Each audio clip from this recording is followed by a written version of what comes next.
और अब बड़ी खबर जयपुर से, जहां जेडीए की समीक्षा बैठक और यूडीएच मंत्री झावर सिंह खर्रा बैठक लेंगे। बैठक के लिए जेडीए पहुंचे झावर सिंह खर्रा। लैंड फॉर लैंड पर चर्चा की जाएगी, साथ ही जेडीए द्वारा किए गए पट्टा वितरण की भी समीक्षा होगी। पिछली सरकार की प्रस्तावित योजनाओं की समीक्षा की जाएगी। तो बैठक के लिए जेडीए पहुंचे हैं यूडीएच मंत्री झावर सिंह खर्रा। लैंड फॉर लैंड पर चर्चा होगी और जेडीए द्वारा किए गए पट्टा वितरण की भी समीक्षा होगी। ये बड़ी खबर, पिछली सरकार की प्रस्तावित योजनाओं की समीक्षा की जाएगी। तो लगातार जिस तरीके से पिछले ही दिनों हमने राजधानी में जेडीए के ताबड़तोड़ एक्शन भी देखे, तो अब जेडीए भी लगातार एक्शन मोड में है और इसी के तहत अब मंत्री भी समीक्षा बैठक लेंगे। लैंड फॉर लैंड पर चर्चा होगी।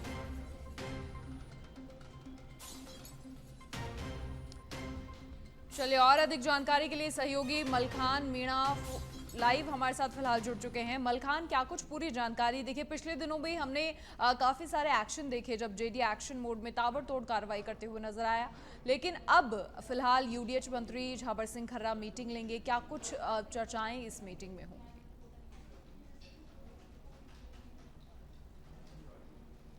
देखिए, बिल्कुल मनीषा, जयपुर विकास प्राधिकरण में ये अहम बैठक है और इस बैठक में यूडीएच मंत्री झावर सिंह खर्रा पहुंच चुके हैं। पहुंचने के बाद में जेडीए के तमाम अधिकारियों ने गेट पर उनका स्वागत किया। उसके बाद मंत्री जी जो आयुक्त हैं उनके कमरे में पहुंचे हैं, वहां पर चर्चा करें। लेकिन कुछ ही देर में मीटिंग का दौर शुरू होगा, क्योंकि ये जो मीटिंग है ये बड़ी अहम मीटिंग मानी जा रही है। क्योंकि इस मीटिंग में मंत्री जी पूरे जो पिछली सरकार है उसकी योजनाओं का उन पर चर्चा करेंगे, वहीं पट्टा को लेकर भी चर्चा करेंगे। दूसरी सबसे बड़ी जो समीक्षा रहेगी वो रहेगी कि लैंड फॉर लैंड का जो योजना है उस पर पूरी तरह से गंभीर चर्चा की जाएगी। और वहीं जयपुर में जिस तरह की जो नई नई योजनाएं बनाई जा रही हैं उन पर भी गंभीर चर्चा की जाएगी। लेकिन ये जो बैठक है ये सबसे अहम बैठक जेडीए की मानी जा रही है, क्योंकि लगातार जो आम जन के काम है, चाहे वो अवैध निर्माण किस तरह का जो शिकायतें थी उनको लेकर भी यहाँ पर पूरी चर्चा की जाएगी। इस बैठक में तमाम जो अधिकारी हैं जेडीए के वो नज़र आ रहे हैं, क्योंकि ये बैठक है जो जयपुर विकास प्राधिकरण की यूडीएच मंत्री जो लगातार लगभग 4 दिन पहले लगातार घोषणा हो रही थी, लेकिन तारीख बाई तारीख पोस्टपोन हो रहे इमरजेंसी काम होने की वजह से। लेकिन आज की जो बैठक है ये बड़ी अहम बैठक है और इस बैठक की पूरी तैयारियां कर चुके हैं। कुछ ही देर में बैठक शुरू होगी, लेकिन बैठक में तमाम जो जयपुर के मुद्दे हैं, चाहे वो अवैध निर्माणों पर कार्रवाई हो, इन तमाम चीज़ों को लेकर गहनता से चर्चा की जाएगी। और जयपुर के विकास को, जयपुर की नई तकनीकी कैसे लाएं, जयपुर में किस तरह की विकास लाए जाएं, इन तमाम चीज़ों को लेकर चर्चा की जाएगी। कुछ ही देर में बैठक का दौर शुरू होगा। तमाम अधिकारी पहुंच चुके हैं। हालांकि अभी मंत्री जी जो आयुक्त है मंजू राजपाल के, उनके कमरे में हैं और वहां पर चर्चा कर रहे हैं। लेकिन कुछ देर में मीटिंग कक्ष में पहुंचेंगे और बैठक करेंगे अधिकारियों के साथ।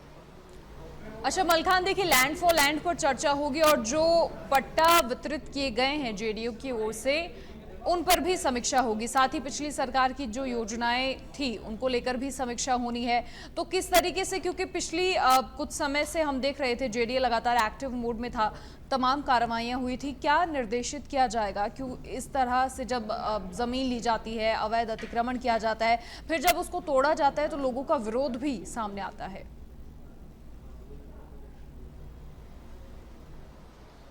देखिए, बिल्कुल मनीषा, वही है, लैंड फॉर लैंड पर तो चर्चा होगी, क्योंकि ये जो योजना है ये इस योजना पर पूरी तरह से गंभीर चर्चा की जाएगी। उसके साथ जो अवैध निर्माण पर जेडीए लगातार एक्शन कर रहा है तो उसको लेकर भी गंभीर चर्चा की जाएगी। क्योंकि सबसे बड़ा सवाल यही है कि अवैध निर्माण जिस तरह से किया जा रहा है, सरकारी जमीनों पर अवैध निर्माण किया जा रहा है, तो उसको खाली कराने की एक नई रणनीति बनाई जाएगी, क्योंकि लगातार जेडीए अवैध निर्माणों पर कार्रवाई कर रही है। दूसरी जो सबसे बड़ी चर्चा की जाएगी कि पिछली सरकार की जो योजना है वो योजनाओं पर गंभीर चर्चा की जाएगी, उनको किस तरह से आगे बढ़ाया जाए, किस तरह से उन्हें रोका जाएगा, ये तो बैठक के बाद ही पता लगेगा। लेकिन पिछली सरकार की योजना उन पर भी चर्चा की जाएगी, उसके साथ ही जो पट्टा वितरण की प्रणाली है उस पर भी चर्चा जी, की जाएगी, क्योंकि बिल्कुल मलखान, देखिए क्योंकि अहम मीटिंग है, मीटिंग से क्या कुछ निकलकर सामने आता है इसी पर नजर रहेगी। आपका बहुत शुक्रिया तमाम जानकारी साझा करने के लिए।